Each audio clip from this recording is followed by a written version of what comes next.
We need third-party evaluations of these companies who are pledging that they're going to take certain actions or restrict certain kind of content on their platform, especially content designed for young people, and make sure that they're holding themselves accountable. Welcome to the Healthy Screen Habits Podcast. I'm Hillary Wilkinson. Whether you're starting your parenting journey with a newborn or looking to connect with your teen on technology, let's learn some new healthy screen habits together.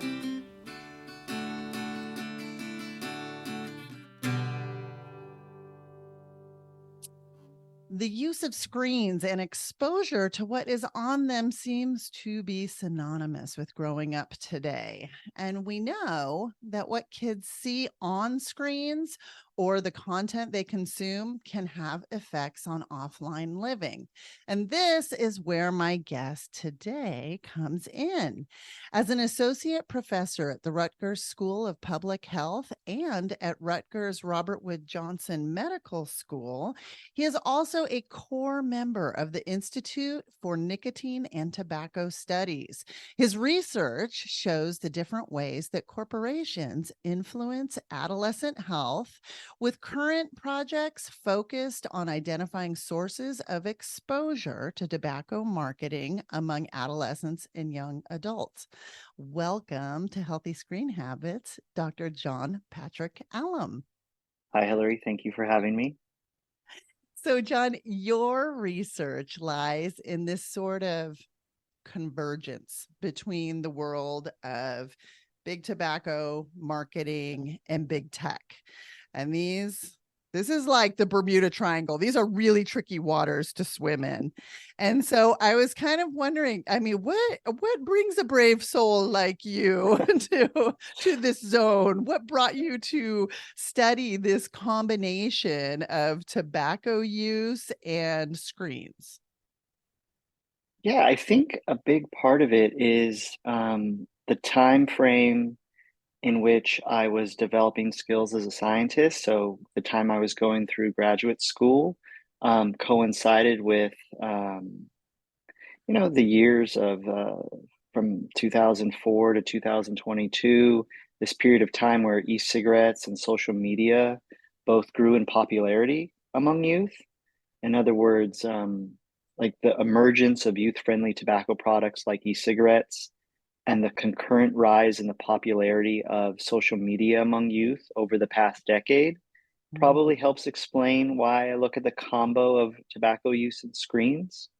The program of research that I lead now has broadened up over the last 4 to 5 years, where the initial program of research was really looking at using social media to study e-cigarette behavior and study promotional practices of tobacco companies. Mm-hmm. And now it's evolved into looking at, well, what are the consequences of being exposed to such kind of content on a platform or via screens, and not just looking at one product, but just the entire process of being on social media in general. And so that kind of, I think it was part I'm interested in tobacco and its relationship with all these health consequences, and I'm interested in social media and the intersection between public health and social media, especially in the adolescence context, because there's a lot of unknown there. Consequences of these things we're still trying to figure out, and a lot of the experts are trying to parse out what's good screen time, what's bad screen time, where in what context is this influencing offline behavior. So it's a really interesting area of research in general. And then it's fun. I mean, it's fun to see all of the new methods and topics come up. It makes sense to me that you find it fun, because I think there has to be an element of passion, and which kind of falls in that fun column that drives those of us who go to take on these, like I said, these Bermuda Triangle waters. So Right. let me ask you, I'm a Gen Xer, and I clearly remember the school assemblies that were put on by the American Lung Association when we were kids, and they would come out and lecture us on cigarette smoking and show us slides of cadaver lungs. Like, I don't even know if Oh. they could do that now, you know. So the comparison between those, like, I mean, I in my brain I can picture the smoker versus non-smoker lungs, and it was compelling as far as convincing that cigarette smoking is bad. So here's the deal. When the vape pens hit the US market and were Mhm. growing in popularity in that window of time that you talk about entering this field of research, so mid 2000s to early 2010s, I was the leader of my son's Cub Scout troop. Okay. And part of the curriculum was to teach the boys about healthy eating and taking care of your body. And when it came to the smoking part, I was super confident in teaching the boys about the dangers of cigarette smoking. And then they started pushing back on the dangers of vaping as well. And they started pushing back, telling me how it was the quote unquote safe way to smoke and it's just water vapor. And I I did not have good responses to that. Here I am, like a Yeah, clear decade later. I'm embarrassed to admit I still don't have a very good understanding about vapes. And I think my lame response at that time was anything other than air does not belong in your lungs, you know. I mean, But I yeah, yeah. that's true. Yeah. Yeah. That being said, I feel like that is, I don't know, not that it's not enough. And so I guess Mhm. I'm asking for selfish purposes. Could you educate me? I'm afraid I have to, Sure. for one, I have to go really basic with my Hmm. first question. And Yeah. that's that I hear about e-cigarettes and I hear about vape pens. Are they the Hmm. same thing? Yeah. I think when people talk about vape pens and e-cigarettes, they use the term interchangeably. Okay. So for this discussion, we can use the term e-cigarettes, and I Okay. think in general, people would be able to find them synonymous. I mean, we could get in the weeds about all that stuff, but I think for most purposes, they're interchangeable. Okay. I just want to, like I said, I'm a parent of teenagers now. And so I don't want to be, totally Mhm. antiquated in my, That's fair. Yeah. my Well, nomenclature. yeah. Okay. So with that being said, what are, I'm embarrassed to even have to ask this, but what are the dangers associated with e-cigarettes? Sure. I mean, I appreciate you tackling this issue a decade ago when there was a lot of unknowns, and if the scientific community didn't have a clear idea of what was going on, I don't know how a parent or a Cub Scout leader would be doing a better job than that, or a sufficient job in communicating the harms of these things. So, Thank you. don't be too hard on yourself. I mean, but I mean, we can make it. You said you want to keep it simple, and I like to keep it really simple. So, like, let's talk about the health dangers of e-cigarette use simply for young people, like those under the age of, let's say, 25. So, e-cigarettes, like Juul, often contain nicotine. Nicotine has been shown by a vast body of research to be an addictive substance. And we do know that extended exposure to nicotine can have detrimental impact on brain development during adolescence. The adolescent brain, it continues to develop into early adulthood, especially in the prefrontal cortex. So this brain region is involved in higher cognitive development, including cognitive functions related to attention, memory, and cognitive flexibility. So simply using nicotine for a young person is problematic for all those reasons. Now, you can get nicotine into your system through a number of ways aside from using e-cigarettes, but I like to focus on this kind of clear message for parents and young people because we don't want them to expose themselves to things that are going to have detrimental effects on their cognitive abilities. I should note that human neuroimaging studies have revealed that nicotine exposure results in long-term functional and structural changes in the brain. So this is just the exposure to nicotine alone. And then if you want to kind of go a little further, when we think about e-cigarette use or vaping of all kinds, the liquid that the e-cigarette or vape pens are aerosolizing and people are breathing in has a bunch of stuff in it that are known and unknown, including metals and known carcinogens. And exposure to those things, extended exposure to those things, are going to have a number of health consequences. And the body of research is growing to show there isn't any real reason for a young person to be vaping anything for these reasons. Okay. Okay. So it's multifactorial. It's brain development and lung health is what I'm hearing. And cardiovascular health Oh, too. I mean, for sure. especially, For sure. Yeah, yeah, yeah. yeah. If you talk about lung, yeah, absolutely. Hmm. Thank you. Thank you for the Mm-hmm. the primer on on, on e-cigs. So next we're going to bring it back to kind of that three-way intersection of marketing, tobacco, and screens. But first we have to take a break. Did you know anyone in a U.S. state, territory, or tribe who needs suicide or mental health related crisis support, or who has a loved one in crisis, can connect with a trained counselor by calling or texting 988. 988 is the easy to remember number that reaches what is commonly referred to as the Lifeline, a network of more than 200 state and local call centers funded by the U.S. Department of Health and Human Services. Formerly known as the National Suicide Prevention Lifeline, the full name has changed to the 988 Suicide and Crisis Lifeline. 988. It's the 911 for mental health.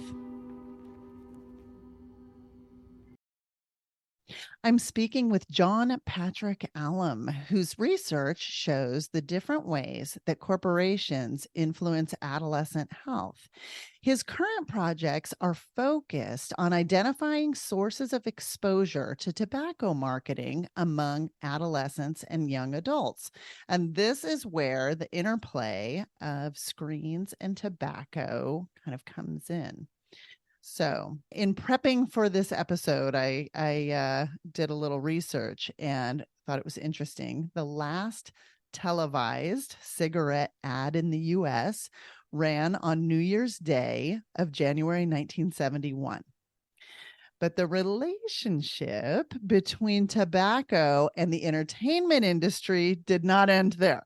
That's right. So, could you tell us about kind of product placement and how it's been historically used with, I'm just going to refer to it as big tobacco.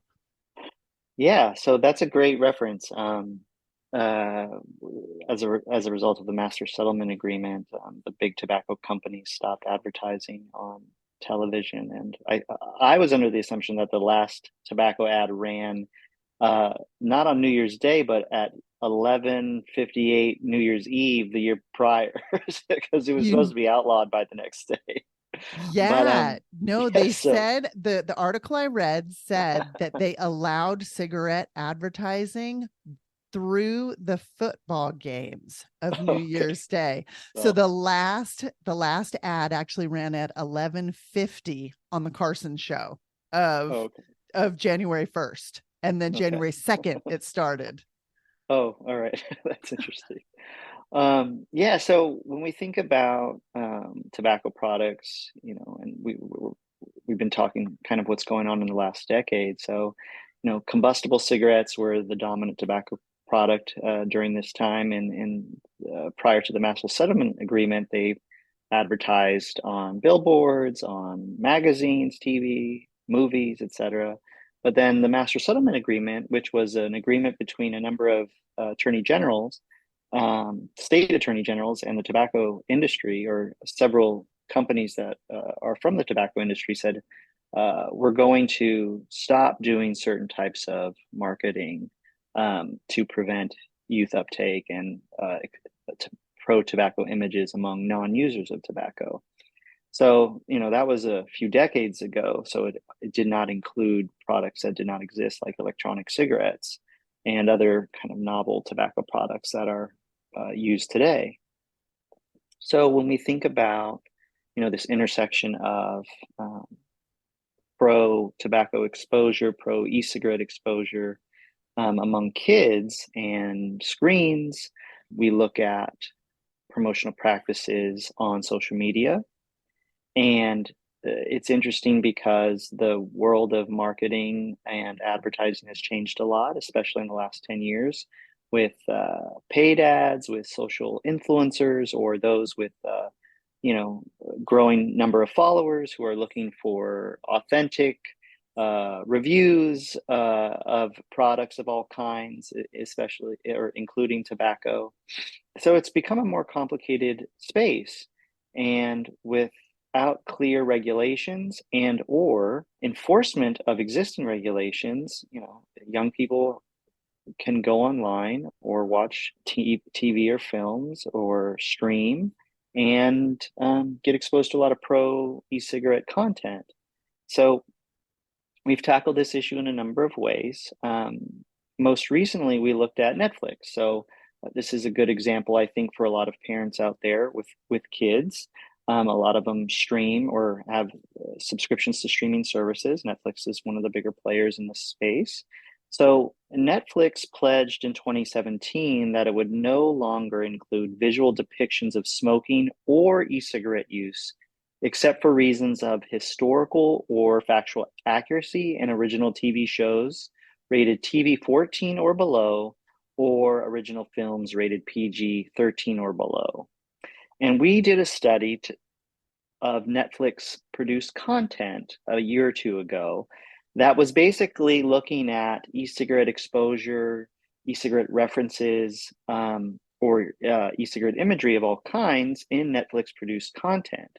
And just briefly, without getting to all the details of the methodology and such, our study showed that content with these ratings, well, in other words, Netflix wasn't following through on its pledge to limit tobacco-related depictions Oh, in so what these they were in these saying areas. versus what's actually happening is not necessarily aligning.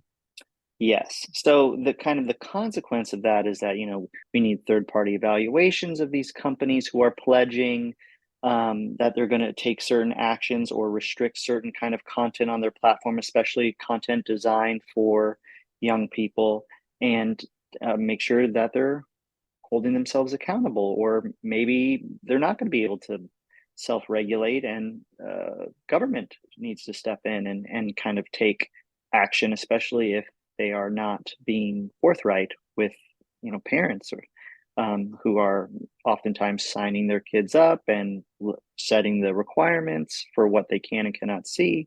The companies upload that information on the apps for all kinds of platforms, Netflix and others, and oftentimes people are taking the word of the company. So there has to be some degree of oversight there. And if they can't regulate themselves, then maybe government needs to regulate based on systematic studies like ours. One of the things that I was interested in seeing was the placement, and it's quite blatant, of marketing e-cigs in music videos. And me being like totally old school, I didn't make the shift to, oh, of course, music videos are showing up on YouTube. So if you have kids that are streaming, and I mean, a lot of people get music off of YouTube, they can be. And I know that you were involved in one of those with DJ Khalil and Justin DJ Khaled, Bieber. yeah. Can you talk a little bit about that? Sure. So yeah, we had a whole program of we had a whole study focused on product placement, e-cigarette or vape pen product placement in music videos. Um, so in about 2017, my team and I published an editorial describing how vape pen companies were using product placement in popular music videos as a way to promote their products to youth and young adults. And I think the video that you're referencing is a video that featured DJ Khaled, Justin Bieber, among other very popular artists, especially among young people, called I'm the One. And this video on YouTube alone received over a billion views, a billion with the B. And so this is a lot of exposure. And what we do know about young people's screen habits, especially on YouTube, is that they don't just watch a video once. They oftentimes watch it repeatedly. So they're getting kind of this prolonged exposure to this pro-tobacco content among other kinds of content on the platforms. So we wrote this editorial describing this kind of new promotional practice among vape companies. And based on that, we got a extramural grant, so a funded grant. California has this unique tobacco program called the Tobacco-Related Disease Research Program.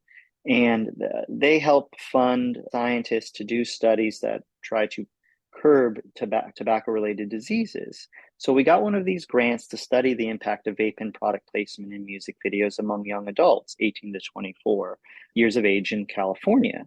And it was a three-pronged study. So the first thing we did was we documented what vaping companies are using this promotional practice, what artists are in the videos that this promotional practice takes place, and then how often are these videos viewed. And when the sampling frame that we used, or the collection of videos that we were analyzing, collectively, it was exposing young people to, minutes long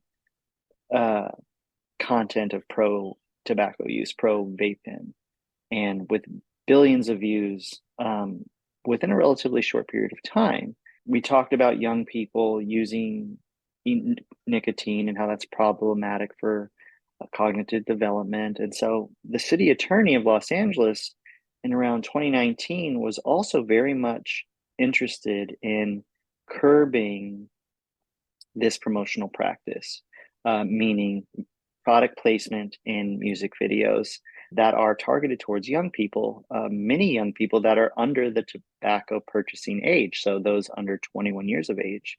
So the city attorney at this time reached out to me for assistance with their case against the primary company responsible for such promotional activities. And it was around 2019 that I started providing the city attorney's office with information for my research.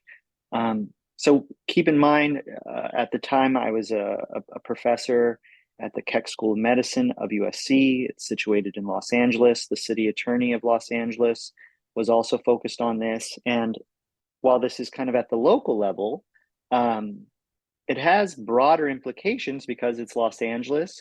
The vast majority of these videos were shot in Los Angeles. So there was a lot of familiarity with the production side of things, the entertainment side of things, or the talent side of things, and how we could work together to work at a local level that had national implications. So it was a quite exciting period. I think it also speaks to the importance of co-viewing music videos. I think I've spent many an evening with my own kids watching music videos and just providing a little commentary. They don't have the adult side of the perspective. They don't have. I mean, I watched the I'm the One video and was kind of amused to see the bikini clad woman on horseback, smoking her e-cig. And I was just thinking like, oh, it would be an interesting thing to watch with my kids and point out like, oh, well, she's not going to stay looking like that for too long, riding a horse without protective equipment and, partaking in cigarette culture, if you will. So is there anything else that you would like parents to know kind of about this intersection of media and e-cigs? Is there an age where there's a greatest risk of being influenced? That's a good question. I don't think we've been able to pin down a specific age. I mean, we know that young people, in general, are susceptible to social pressures. We know that, there's popular culture or media in general has the ability to depict what is normative, what is socially acceptable, what could be appeared as rewarding and fun, and all of these kind of factors come together as like a constellation of influences to shape attitudes and behaviors offline of young people. So, we've been focusing a lot on these financial relationships that exist, right? Like product placement, imagery on a streaming platform of some kind. But for parents, especially parents of young kids, they need to be aware of like the peer influences that go on. And peer influences that go on online oftentimes have the ability to influence uh, what young people perceive goes on offline, and the way that social media platforms are set up with network effects and the rules or the algorithms that kind of feed similar like content has the ability to present a certain phenomena as more popular than it is offline because of the system in place, the app in place. So we want to be really mindful of that. A young person could get on a specific hashtag or follow a specific thread or just be fed information or fed posts like on a platform like TikTok that most of the experience is discoverable content, meaning that the platform is showing you what it thinks you're going to like. So Right. all of this comes together and can alter the perceptions of how popular something is offline. So we know, young people today are, vaping, kids, going from elementary school age to high school, it's like less than 15%, 17%, right around there. But if you fall down one of these, for lack of a better term, rabbit holes, you all of a sudden get the impression that everyone's doing this and everyone's having Mm. fun doing this. And so we want parents to be aware of these kinds of social influences as well, because it's more difficult to police in a lot of ways or regulate. If there's financial relationships going on, the government can potentially come in and say, hey, like you need to disclose this, or you're not allowed to market that way. But if it's two kids just making posts about how fun X, Y, and Z is, some certain behavior, that's freedom of speech issues come up. And, like what exactly is the context? And all of these nuances come up that are make things more complicated to communicate to a young person. Yes, yes. All very good points and all um very good reason to establish co-viewing practices when streaming on YouTube and delay social media accounts for our younger sets. We recommend holding off on getting devices until 8th grade, and we recommend delaying social media accounts until 16. I mean, Yeah, same age as you get your driver's license. So and in doing that, there's kind of a step in process. You don't just hand the keys to the 15-and-a-half-year-old once they got their yeah, permit and say, okay, see you later. So yeah. we have a step in approach as well. That seems thoughtful. Yeah. Yeah, yeah. So we have to take a short break, but when we come back, I'm going to ask Jon-Patrick Allem for his healthy screen habit. We love what we do, and we wouldn't be able to do it without the generous donations provided by our listeners and followers. We want to extend special thanks to the Doctors Petty for their unwavering support of the podcast and organization. If you'd like to make a difference and contribute to the education and empowerment of families building their healthiest screen habits, please go to healthyscreenhabits.org, find the Take Action tab, and scroll down and click the donate button. 100% of your donation will be used to spread awareness and bring families the tools they need to develop healthy screen habits. I'm speaking with Dr. Jon-Patrick Allem, who uses his scientific research to impact public health and protect the health of children. So, John, on every episode of the Healthy Screen Habits podcast, I ask each guest for a healthy screen habit. This is a tip or takeaway our listeners can put into practice in their own home.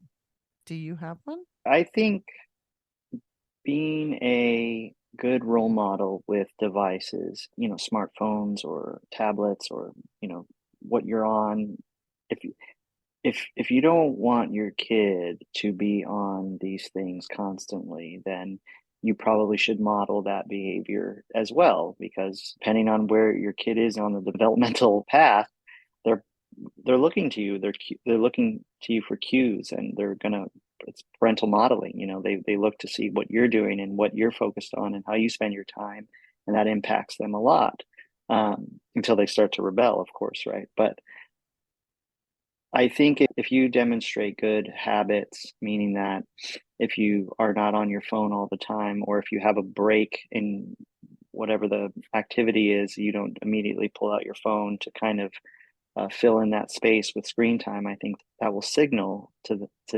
young people that it's okay to not do this, not to avoid your phones in some of these cases. So I like that idea of being a good role model in terms of healthy screen habits like that.